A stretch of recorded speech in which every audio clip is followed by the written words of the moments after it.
The Kuumba Academy story is one of grace, mercy, and miracles. Kuumba was created in response to the curious phenomena occurring, persistently impacting Black and brown children in the city of Wilmington specifically, and throughout Delaware and the rest of the nation. It is past time to lift the veil on myths and misrepresentations. The alarm sounded long ago, but we keep putting the miseducation of Black and brown children on snooze until we figure out how not to do what must be done. Just let me say that each person up here, I'm a talent scout. I know what I don't know. And so Yvonne, I knew Yvonne from her husband Cecil, but he wasn't her husband when I first met her. She was looking at me sideways. I said, I'm gonna make her my friend. And because we were very good for, we volunteered with that. And Yvonne is a wizard with finance, among other things. So I said, we need finance. And I know you know about service because you and your husband doing service through Volunteers for Adolescent Pregnancy Prevention. Dr. Susan Thomas Holder holds a PhD in African Studies, yes? And she worked in the Wilmington Public Schools. Yeah, I taught VOTEC district. And VOTEC. Weren't you in Wilmington Public Schools before VOTEC? Well, before it became the VOTEC district, yeah, I taught at Howard. Yeah. Teacher of the year. Yep, Teacher of the Year. Yep. So I just want you to get a bit more sense of the caliber. Tracy, the engineering mind, the brain, she's the gifted and talented, while we were, you know, in the principal's office. So when she whips that ruler and that calculator out, no joke. And of course, my good friend Ken, he has many talents. His greatest gift, in my opinion, are his people skills, his interpersonal intelligence. He has other forms of intelligence. I'm trying to talk you up now. And Nasa, and she told you she's an educator, she's a reading specialist. She did all of our assessments. She helped those teachers put together intervention plans for reading. The whole charter school movement was brand new. They were writing the rules and regulations as they went along. And how that played out would be, they would contact us and say, okay, you need to turn in such and such a document yesterday. Yeah. And then if they didn't get it on time, we were not in compliance. I mean, it was crazy town. I think that was very hard. And meeting with the state Board of Education and various committees and getting all kinds of crazy talk. It could just be seriously nuts. And it was like, all right, let us see how many stumbling blocks we can put in front of these people so they will just go away. She told the truth. Perseverance, though. And we had to go to Dover and defend our proposal. When we got there, these guys in these, they had on cashmere jackets and these really expensive briefcases came marching in, and we were like, uh-oh. We stood together, we held hands, we prayed, and we went in, and that was all she wrote. They listened to every word we said, and we went out of there triumphant.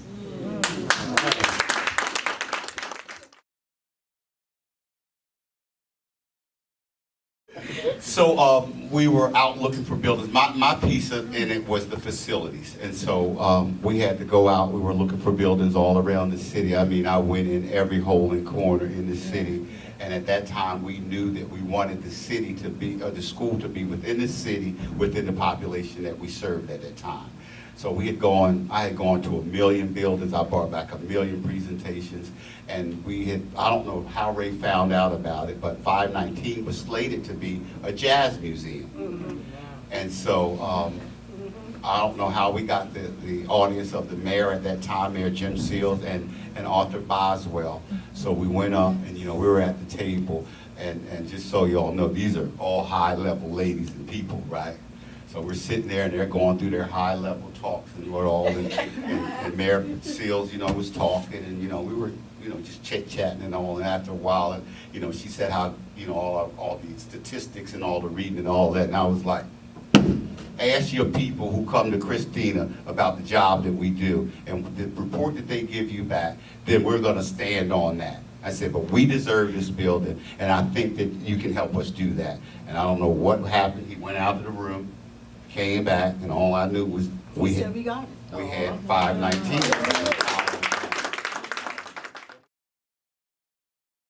One thing I want to say about one of the proudest moments I think we had was we were open on 9/11.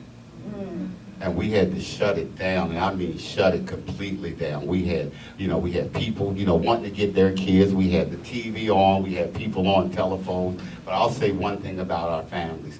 We steadfast, we stayed at those doors. We didn't let anybody in. If we weren't gonna do anything else, this one over here says, nobody's coming in, and we're gonna protect every baby that's in here. So, we had parents outside the door, didn't matter. Nobody was coming in until we knew. But the way that we bonded together in our community, I will never forget that day and the things that we did as a team. And I just want to correct the record. I let the parents in. I let the parents in. With the state Board of Education staff, her name is Jennifer Davis. She called me when, because everybody didn't know what was going on, right? It was something horrible going on. And she called me maybe about an hour and a half into it, and she said, Ray, you have to call your bus company and you have to let your children go. And I said, let them go where? Their parents aren't home. And she said, you have to let them go. I said, oh, okay. I clicked that phone. I said, she called me back another hour and a half later. She said, are the buses there? I said, no, the buses are not here. I said, the buses have a high school run, which they did. And so I said, when they get finished the high school run, they're going to come to us. By the time she called back, she was frantic. She said, you must let those children go. Because I was telling her, like, girl, that don't make no sense.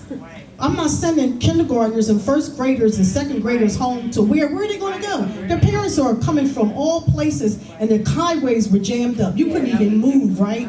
I said, no, this does not make sense. But I'm going to follow your instructions. But I knew I wasn't going to do what she was telling me to do. And by the last time she called me, I said, all the children are at home, because all their parents had come in and got them, and gotten them over a series of hours. That's the problem. When charter schools really began to come on board, people really didn't understand that charter schools were public schools. They saw them as some private entity that was sucking up the money that was supposed to go to the public schools. So trying to get that out of folks' minds has been a challenge, and I'm sure for parents who are just entering the educational system, I'm sure it's still, a problem. But I think that was the main tension. You all are taking money from the rest of the public schools. That's exactly how it was, and I remember it also. But I also remember it being, at that time, for some of our students who were having challenges, they were coming over to the charter school. And so the public schools kind of was using us, in my mind, as kind of a dumping ground to get rid of some of their students. But then as our students started to achieve, then it was an issue, and now we're taking money from those districts. How many of you knew that we actually interviewed each family that came to Kuumba? They had You were interviewed? Everybody had a little interview session, and people saw that as a way of us excluding people. I ran into Ray probably downtown, and she says, "Won't you come serve on this committee? We're getting ready to start a school." My thought bubble said, "Start a school? How can anybody just start a school?" So I said, "Sure, why not?" And then she took me down to the Kuumba. Sorry. It's on. She took me down to the old Kuumba building, and by that time, the building had been gutted. And she says, "This is our school." I walked in, I'm saying, I don't know about this. But I tell you, this was definitely a leap of faith. I know on my part, because it just never occurred to me that we could actually do this. Ray, I believe, always believed we could do it. And sure enough, we got it done. Well, my story starts a little bit before. I was serving on the board of Christina Cultural Arts Center currently working in Christina School District, where I worked for 37 years, 4 months, and 2 days. When I came to Christina, I saw many black and brown children that were happy, they were thriving, they were artistic, and I started to think about these kids are being celebrated in a way that all kids should be celebrated in school. So on the Christina board, we had an education committee. And of course, I got on their board and I was on their education committee. So it was easy to take that whole concept because Christina also had an early childhood center that was new and was really thriving. So what was going to happen to those little people when they left the early childhood center? We were always thinking like a step ahead. So we started putting together a program and a package, and questions that Ray and I was, if we had a school, what would it look like? And it made me reflect back on my own education, where I went to a segregated school with all black teachers, and they all had master's degrees plus. I had Spanish in the 3rd grade, French in the 4th grade, and it was just an all-around amazing school. So, you know, we started talking about it a little more, and then Ray, of course, she puts everything on paper, so it was easy to go over and, with the grant writing skills she had, put it together and bring it before the board of Christina. And then, of course, with me being right in the center of what was happening in education at that time, they bought it, hook, line, and sinker. They're like, well, she must know what she's talking about because she's right there. So that's where it started for me. And then with the writing, Ray, one thing she used to do, I would teach all day long, and when Ray got off work at 10 o'clock at night, she would come to my house, and we would go up into a room that we developed as my office, and we would do writing. We would call lawyers and ask them questions in the writing. They never charged us. They were happy to help because we started out saying, this is an answer to a rallying cry. This is what these parents need, this is what these kids need, and this is what we want to do for them. So it goes back even further than these two ladies. Me and Ray used to take dance classes over at Christina, and on Saturdays, you know, we would go. I don't know how many of you remember Lacey's across the street. Those chicken fingers and the cocktails. Okay. So after we did classes, you know, we would go over there and talk. And so Christina at the time was doing an early childhood program. And Ray said, you know, charter school laws are being written. Let's talk about, you know, she said, how do you want to help the community? And I'm like, I think I'm already doing it. I'm working and doing whatever I can. She says, no, you always talking. How about let's start working on a school? I'm like, I'm not doing that. Yes, you are. You can't tell me what to do. So, if y'all know Ray, I did it. You know, so we went, we started talking to a few other people, and then we actually went up to an Indian restaurant that's up on Maryland Avenue. Is really where it got really serious about the plight of our students and what they were facing at that time in the public schools, and how we thought we were going to make a difference, and how we really were going to make a difference with what we had to do. And so we, you know, we had the 7 people in NASA and these ladies here who helped us to write those formal parts, if you will. And we just sat down, and we knew that our kids were not getting what they needed in the public school system at that time. And it was time for us to stop talking and make a difference. And I won't use some of those flowery words that she used in explaining that to me. But she made it clear that if you really meant what you said, then you will come on this journey. I've been on this journey with her. We fight a whole lot. Yo, Cookie and Lucius. All the time. We never agree. But I would say something about my sister here is that she means what she says, but I've never worked with anybody who has the heart of Wilmington kids in her heart. It sounds like we all have different starting points. The center of it, though, is Ray. I honestly, 20 years, I do not remember where I came into the picture. But what I do remember is my kids coming, taking classes here. I tried it. But Ray, we always communicated and talked about the arts. And if I recall, that was the time when art classes became pushing the cart between classrooms. It was no longer integrated into the curriculum, and it was disappearing quickly. And I just remember at Christina having this huge meeting. Ray had all stakeholders, anybody interested that thought it was important enough, and she had that meeting, and from there, it just blossomed. Okay. Okay, so I don't exactly remember when I came on, but I remember some things about it. I am an engineer by profession, but I'm a teacher by nature, right? So I've always had the interest of our brown and black children and where they will go academically. I will say, I remember saying to Ray once when we first met, or somewhere around there, I was saying, oh, to serve and help the community. And I always got the feeling from her that this was a mission, right? It wasn't just a transient something, that this was really important, and I wanted to be a part of that. And my root here was because I love the arts.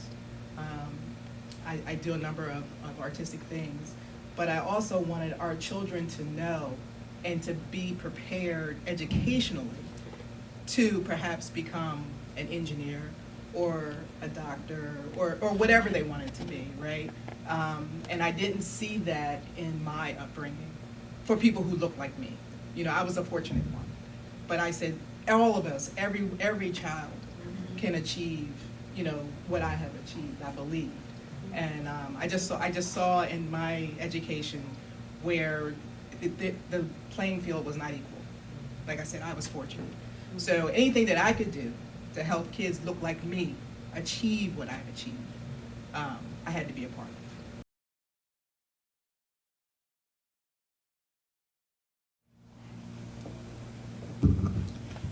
20 years from now, I think that 20 years from now, what would be most important is that Kuumba would still be known for the mission we created in the beginning. Yeah. And that there was true sustainability, and if they're not doing, well, they'll absolutely be doing better, because it's going to continue to evolve. And that's all I have to say.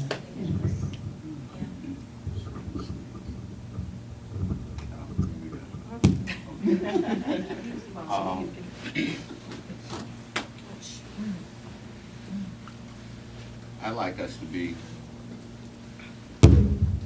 us to be remembered as a school that was always involved in this community. Yeah. That we never ever gave up Yeah. on our students, no Yeah. matter where they were coming from or what their issues might have been. That we were always here and that we always gave our best. And now the people that we gave our best to are now the people who are taking care of us and representing us. Yeah.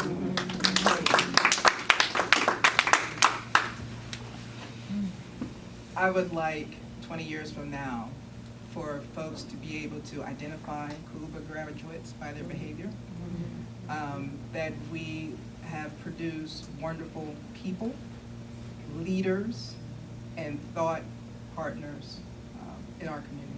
Yeah. Yeah. I concur. So do I. That's why I wanted you to start over there. It was a hard question to answer because I had so many. I want them to be so many things. I want national recognition. I want their programs to be adopted all over. And I want students knocking at the door, lined up, they can't get in. Or we have day students and boarding students so that you can entertain both. But I want them to continue to be creative and good people and do great things.